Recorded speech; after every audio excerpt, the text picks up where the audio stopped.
అన్ని రంగాలలో అవినీతి పేరుకుపోయిందని టీఆర్ఎస్ నాయకుడు మాజీ మంత్రి నాగం జనార్దన్ రెడ్డి మండిపడ్డారు. నాగర్ కర్నూలు జిల్లా కేంద్రంలోని ఆయన నివాసంలో ఏర్పాటు చేసిన మీడియా సమావేశంలో ఆయన మాట్లాడారు. కాంగ్రెస్ నేతలు రాష్ట్రాన్ని దోపిడీ చేస్తున్నారని విమర్శించారు. సీఎం రేవంత్ రెడ్డి అభివృద్ధిని మరిచి విధ్వంసకర కార్యక్రమాలకు పాల్పడుతున్నారని, ఇది దేశ పురోభివృద్ధికి మంచిది కాదని ఆయన హెచ్చరించారు. దేశంలో అవినీతిని అరికడితే ఆర్థిక అభివృద్ధిలో అమెరికాకు మించిన దేశంగా భారత్ వర్ధిల్లుతుందని అన్నారు. కల్వకుర్తి ఎత్తిపోతల పథకం లిఫ్ట్ 1లో కాంట్రాక్టర్ మెగా కృష్ణారెడ్డి దోపిడీకి పాల్పడి ధ్వంసం చేశాడని, ఆయనను ఎందుకు బ్లాక్ లిస్ట్ లో పెట్టడం లేదని ప్రశ్నించారు. ప్రజా సంక్షేమ పథకాలలో ప్రాధాన్యత ఇవ్వడం రాష్ట్ర ముఖ్యమంత్రి ఘోరంగా విఫలమయ్యాడని విమర్శించారు. మక్తల్, నారాయణపేట, కొడంగల్ ప్యాకేజీలను బ్లాక్ లిస్ట్ లో పెట్టాల్సిన వ్యక్తికి కాంట్రాక్ట్ ఎందుకు కట్టబెట్టారని ప్రశ్నించారు. ఈ విషయంలో సీఎం రేవంత్ రెడ్డి పొరపాటు చేస్తున్నారని మండిపడ్డారు. పాలమూరు సమగ్రాభివృద్ధిలోని సీఎం అడ్డుపడుతున్నాడు అన్నారు. పాలమూరు సాగునీటి ప్రాజెక్టుల విషయంలో అప్పటి సీఎం కేసీఆర్ ఎంతో మేలు చేసి ముందుకు తీసుకెళ్తే నేటి సీఎం రేవంత్ రెడ్డి అభివృద్ధికి అడ్డుపడుతున్నారని విమర్శించారు.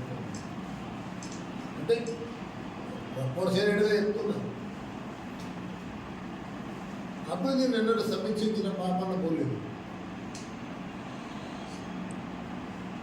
తర్వాత ఆయన చాలా హామీలు ఇచ్చింది కదా. హామీలు ఎక్కడ? పాలెం వెంకటేశ్వర స్వామి కాబట్టి స్టార్ట్ చేస్తే కొట్టే వెంకటేశ్వర స్వామి, యాదగిరిగుట్ట, పురుమూర్తి దగ్గర పోతే అది, ఎక్కడ పోతే అక్కడ దేవుళ్ళ సాక్షిగా యాదాద్రి గుట్ట అంటే యాదగిరి గుట్ట అన్నీ మొత్తం టోటల్గా ప్రామిస్ చేసుకుంటాం. ఏ ఒక్క ప్రామిస్ ఫుల్ఫిల్ చేయలేదు. ఇది బస్సులు ఆటోలకు ఫ్రీ అంటే ఒక మాట చెప్పేస్తే తీసుకొని పోతారు. అది ఇప్పుడు ఆచరణలోకి వచ్చిన వాళ్ళకి అది ఏమవుతుందో అది లాభమా నష్టం అని అనుకుంటే తెలియని పరిస్థితి. అట్లే ఇప్పుడు రైతులకు పెన్షన్ అది మన ఇంతకుముందు వృద్ధుల పెన్షన్లు 4,000 చేస్తారు. ఇప్పుడు స్టార్టర్ చేసిందా? ఆ 2,000 3,000 ఇచ్చేది ఇస్తున్నాడా? రైతు బంధు 2 లక్షల వరకు మాఫీ చేస్తాను. ఇప్పుడు నాకు ఒకటి అర్థమైతే లేదు ఏంటంటే 2 లక్షల మీద 1 రూపాయి ఉంటే 7 అంటారు. అరే 1 రూపాయి ఉంటే ఆయన నెత్తి మీద ఉండదు కానీ ఆయన దగ్గరికి వెళ్ళి మాఫీ కాదు కదా అది. మీరు 2 లక్షలు వేసుకుంటే వాళ్ళ దగ్గర 1 రూపాయలు 2 రూపాయలు ఉంటే జేబు దగ్గరికి చెప్పడం వేస్తాడు, లేదు నా దినాలు కానీ మీరు దాంట్లో అమలు చేయాల్సిన బాధ్యత మీది ముఖ్యమంత్రి గారు. అవి చేయకుండా వాటిని దాటేసి ఏదో ఇప్పుడు చాలా పొరపాట్లు ఉన్నాయి మీ దాంట్లో నారాయణపేట, మక్తల్ నారాయణపేట 300లో చాలా పొరపాట్లు ఉన్నాయి. ఆ పొరపాట్లు చెప్తాను. నేను రైట్ ఇన్ఫర్మేషన్ అప్లై చేసినాను, తీసుకుంటాను. పొరపాట్లు మీకు తెలిసినట్టు చెప్తాయి. పాపం మీకు తెలియవు కదా, మీరు అవన్నీ ఏడా చూస్తారు. టెండర్లు అన్నీ వాళ్ళు వచ్చి మాట్లాడతారు. కాంట్రాక్టర్లు ఇట్లా ఇట్లా అని అది అంతా అలా పోతుంది. ఇక్కడ ప్రజలు నష్టపోతారు. మన పైసలు మనకు అని అంటే మన పైసలు కాంట్రాక్టర్లు జబ్బులకు, మన నీళ్లు మనకంటే మొత్తం ఇవాళ రాయలసీమ అంతా కొట్టుకొని రాయలసీమ కూడా తీసుకుపోయా. మన పైసలు మనకంటే అవి అంటే ప్రజా నాయకులకు, ప్రజాధనానికి ప్రజల నాయకుల దగ్గర కొంత జరిగింది. నేనైతే ఒప్పుకోవాలి. దాన్ని ఇప్పుడు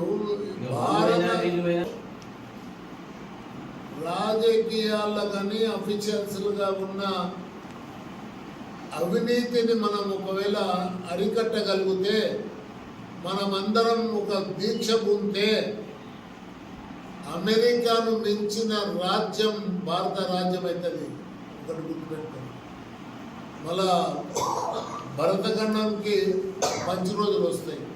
కరప్షనే ఇవాళ మనకు ఇవాళ పట్టి పీడిస్తున్నటువంటి ఇది తెలంగాణ కోసం పోరాడి సాధించుకున్నాం. ఇలా కరప్షన్ మీద కూడా పోరాడదాం రండి. అరే ఇప్పుడు నేను ఏదైనా మాట్లాడితే దాన్ని సీరియస్గా తీసుకోండి. ఒట్టిగా ఇప్పుడు నేను అవగాహన లేకున్నాను, నా దగ్గర ఆధారాలు లేకున్నాను మాట్లాడాను. ఆధారాలతో మాట్లాడతాను, అవగాహన చేసుకొని మాట్లాడతా. చదువుకున్నా, పాపం ఇంజనీర్ అయిదామనుకున్నా, డాక్టర్ అయినా. నేను అప్పుడు ఇంజనీర్ నాకు మెడికల్ హెచ్ఎస్సీలా ఇదే నాగర్ కర్నూలు హై స్కూల్లో 100 మార్క్స్ ఎలిమెంటరీకి వచ్చినాయి. ఆప్షనల్ చదువులో కూడా 100కి 100 మార్క్స్ వచ్చినాయి లెక్కలు. ఏమి ఇప్పుడు అంత ఇంజనీరింగ్ పోవాల్సిన సరే మా పెద్దలు మా కుటుంబంలో ఉండే మా చిన్నయ్య గారు వాళ్ళు వీళ్ళంతా పోవాలి, నువ్వు డాక్టర్ అంటే డాక్టర్ వచ్చిన ప్రజలకు సేవ చేసిన ఏదో ఇంకొంత రికమెండేషన్స్ నేను చదువుతాను. ఏనండి చాలా విలువైన ఇన్ఫర్మేషన్ నేను మీకు ఇస్తున్నాను. నేను అక్కడ ప్రెస్ పోలేక నిజంగా ఒక్కటే అడుగుతున్నాయి ముఖ్యమంత్రిని. ఇప్పుడు మీరు వచ్చినాకనే ఈ కాల్ రిపోర్టు టేబుల్ మీద పెట్టిండ్రు కదా, దాంట్లో స్పష్టంగా చెప్పిండ్రు కదా. ఈవెన్ మీరు బిల్లులు పేమెంట్ చేసేటప్పుడు కూడా మేము ఏదైతే ఇన్వాయిసెస్ ఉంటాయో, ఇన్వాయిస్ అంటే ఎంత కొన్నది అనేది వాళ్ళు రసీదు ఇస్తారో అవి తీసుకున్నంత బిహెచ్ఎల్ ఇన్వాయిస్ చూసి ఇవ్వమన్నారు. అంటే ఇన్ని రోజులు కూడా ఆయన దొంగ ఇన్వాయిస్ పెట్టుకుంటా బిల్లులు చేసుకుంటా పోయిండు. అవన్నీ వెరిఫై చేస్తే ఇమ్మీడియట్గా ఈయనను బ్లాక్ లిస్ట్లో పెట్టాల్సిందే. ఆయన దగ్గర దోచుకున్న డబ్బు దాదాపు నాకు తెలిసి నేను వేసిన కేసులు అంటే 10,000 కోట్ల మీద ఉంది. ఇది కూడా ఈ 5,525 కూడా నేను ఇక్కడ దాన్ని క్లెయిమ్ చేస్తున్నా కోట్ల. ఇప్పుడు నేను ఎందుకంటే నేను చెప్పేది ఇప్పుడు అరే ఇటువంటి దొంగలను మీరు ఇంకా సరిపోలేదని చెప్పని మక్తల్ నారాయణపేట కొడంగల్ ప్యాకేజ్ ఆయనకి ఇస్తారు. బ్లాక్ లిస్ట్లో ఉండాల్సిన వ్యక్తికి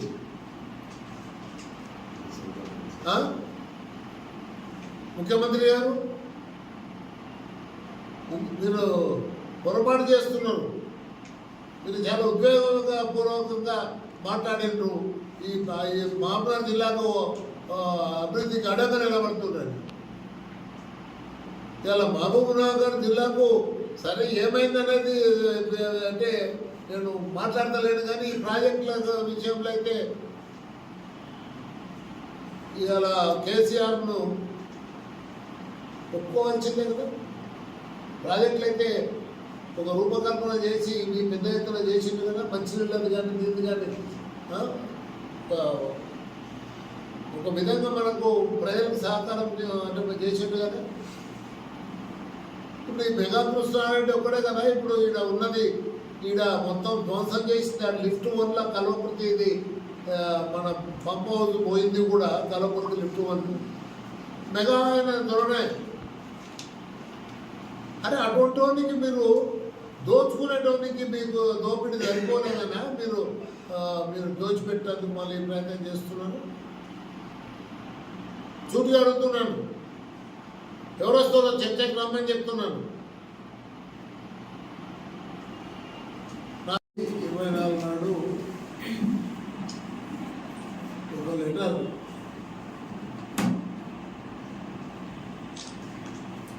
మంత్రివర్యులు ఉత్తమ్ కుమార్ రెడ్డి గారికి రాసి దీంట్లో ఏమని రాసినామంటే కాపు ఒక రిపోర్ట్ ఇచ్చింది. ఇంతకుముందు రేవంత్ రెడ్డి గారికి ఒక లెటర్ రాసిన, 23/9 నాడు ఒక లెటర్ రాసిన, 23/9 నాడు రేవంత్ రెడ్డికి ఒక లెటర్ రాసిన. ఇదేమో ఈయనకు రాసిన లెటర్, ఇదేమో రేవంత్ రెడ్డికి రాసిన లెటర్. ఒక నెలైనాక రాసి క్లియర్గా వాళ్ళకు ఇప్పుడు ఈ కల్వకుర్తి లిఫ్ట్ చేసింది రాసిన దాంట్లో బాగ్ రిపోర్ట్ది, నారాయణపేట కొడంగల్ లిఫ్ట్ది కూడా రాసిన, మొత్తం నారాయణపేట కొడంగల్ లిఫ్ట్ది కూడా రాసిన. రాసి దాంట్లో కాదు ఏదైతే రిపోర్ట్ ఇచ్చిందో కాదు రిపోర్ట్లు ఏదైతే ఇచ్చిందో కాదు రిపోర్ట్లు కూడా పెట్టింది. ఇది 6, 8, 10, 11 ప్యాకేజీలు. ఏది కాళేశ్వరం అంటే ఆనాడున్న మొట్టమొదట ఉన్న ఏదైతే ప్రాణాంత చేవల్లో ఉన్నదో బిఆర్ అంబేద్కర్ దాంట్లో ఉండే 6, 8, 10, 11 ప్యాకేజీలు. దాంట్లో మాకు ఈ 4 ప్యాకేజీలకు మొత్తం కలిసి వీళ్ళు 12 కోట్లు. ఈ కాంట్రాక్టర్లు మెగా కృష్ణారెడ్డి అనే కాంట్రాక్టరు చేసిన వాల్యూ ఆయన బిహెచ్ఎల్ చెల్లించింది మొత్తం అంటే ఈ యొక్క ఈఎండ్ఎం ఎక్విప్మెంట్ చెల్లించింది ఎంత అంటే 1686 కోట్లు. వాళ్ళు ఇచ్చిన ఎస్టిమేట్ కూడా అంతే 1686 కోట్లు. 1686 కోట్లకు 7212 కోట్లు అంటే 5,526 కోట్లు ఎక్కువైంది. ఇది నేను అప్పుడు బొత్తుకున్న మంత్రులకు ముఖ్యమంత్రులకు